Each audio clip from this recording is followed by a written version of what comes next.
to the Black Umbrella TV. How are y'all doing today? Yeah, doing good. And you? I'm doing good. Can I get you to introduce yourselves? My name is Demetrius Shantz. I am the founder of Can You See Me, which is a nonprofit internationally, and I focus on mental health. I'm also the founder of Diverse Perspectives, which is it's a community organization based on mental health that was created out of Missouri Western State University.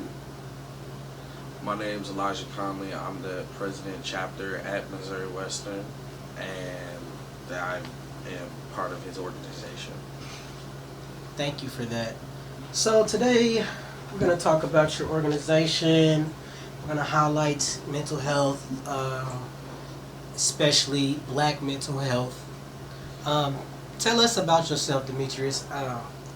Growing up, give us a brief overview of your journey to where you are now. Yeah, it's been a unique journey. I'm originally from North Carolina, so I come from a very different environment, being adopted at a young age, witnessing a lot of trauma as a kid. It made me look at life different. I even tell people I come from like the bottom. I went from being homeless, sleeping on my dad's grave, to actually moving to Hayes, Kansas, where I ran for city commissioner. So looking back in hindsight, when I look at my youth and the upbringing, yeah, it was a lot of trauma, it was a lot of negativity. However, it's what built me to be where I'm at now and in the position I'm in. Okay. Can I ask you, at what age did you decide that you want to give back to people who were suffering from trauma or mental health illnesses or anything of that sort? When did that happen? When was your breakthrough moment? Well, I want to say when it comes to the mental health aspect, it was when I was 27, to be honest. Moving to Hayes, Kansas, I moved from North Carolina. I was a full-fledged alcoholic. I didn't give a damn about no one. I didn't care about life. I was married. I was actually even working at a call center. And it was just one day, enough was enough. And I literally had called the psych place myself. And it was funny because they were like, you know, were you referred? Did somebody call you? And I was like, no. I know myself and I know I needed help. So I literally went. I remember sitting down with a therapist for 3.5 hours explaining what I've been through with my past and trauma. And being a middle-aged white lady, she looked dead at me and was like, I cannot help you. And I was like, you know what? Now you're my therapist. And I explained to her that over the years, I've had 14 psychiatrists tell me that I've had the worst case of psychological trauma they had ever seen in their careers. So I knew firsthand, I've been through it all. I've been through the therapist who thought that they knew everything, the therapist that was just fumbling. So it was the respect.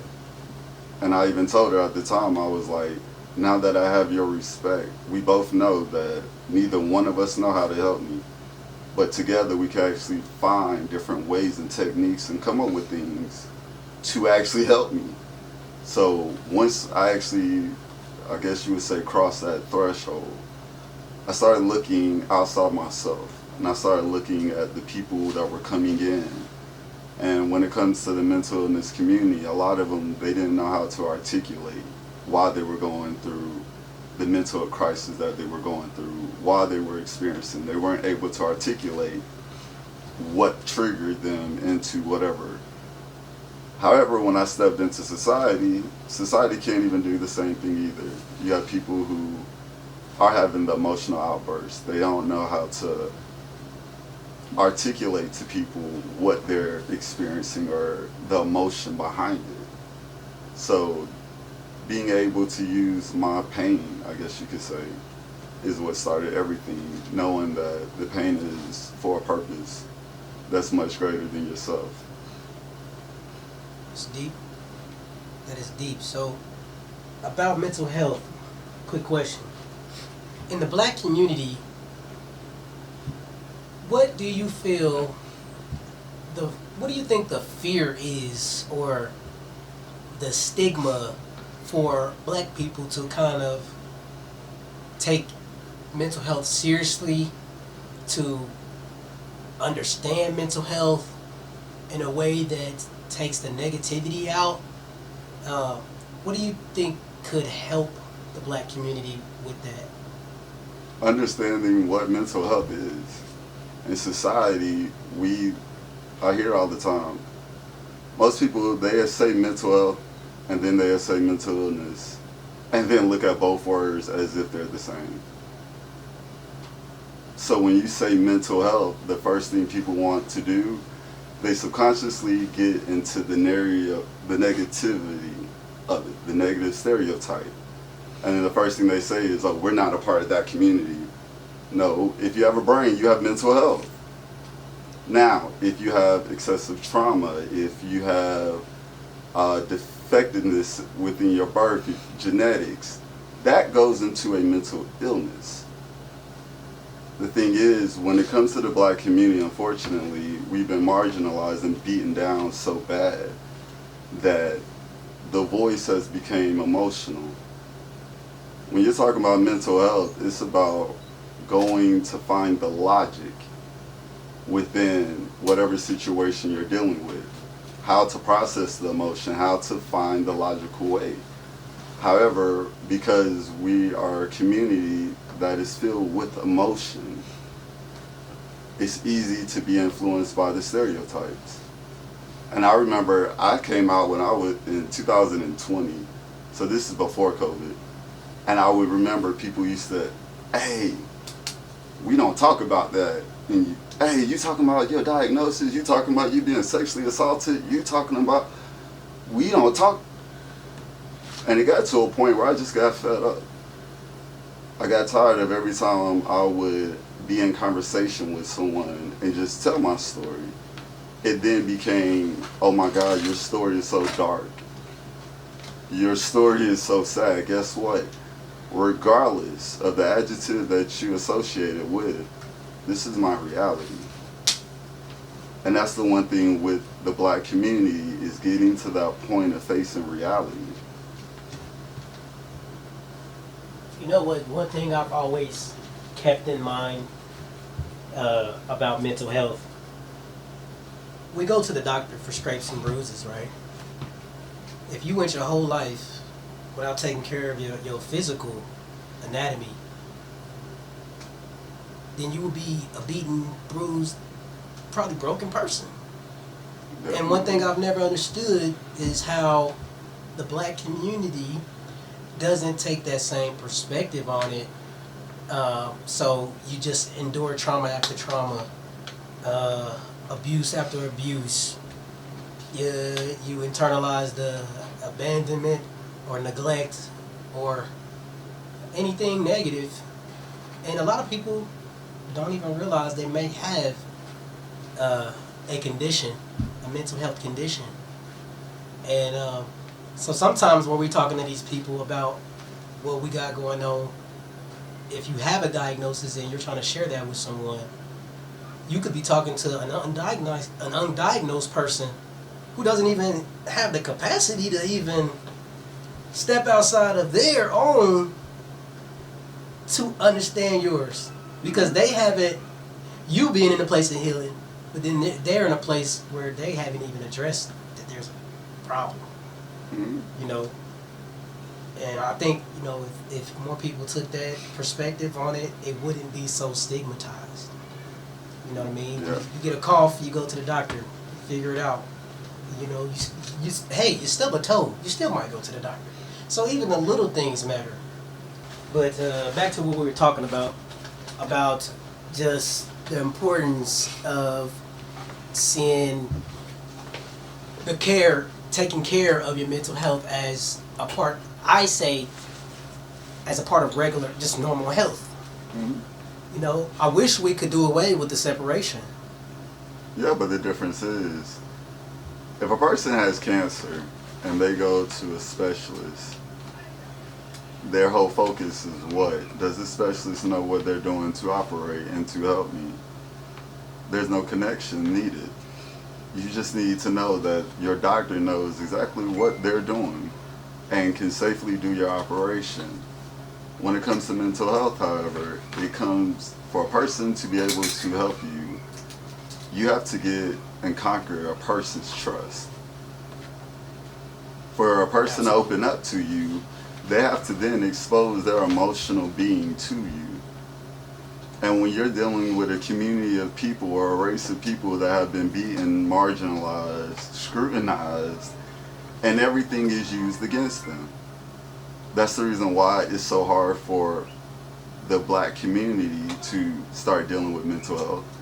Because we were always told, hey, this is what we're used to. We're used to telling our vulnerability, telling the things that really bother us, and it falling on deaf ears. We're used to actually using our vulnerability to try to express it, but it be weaponized against us in society. So after a community of people is suppressed and oppressed for so long, they become silent. However, if a person feels oppressed in one aspect of life, they will be narcissistic and overbearing in another part of their life. That's unfortunately how we are when it comes to the differences in society.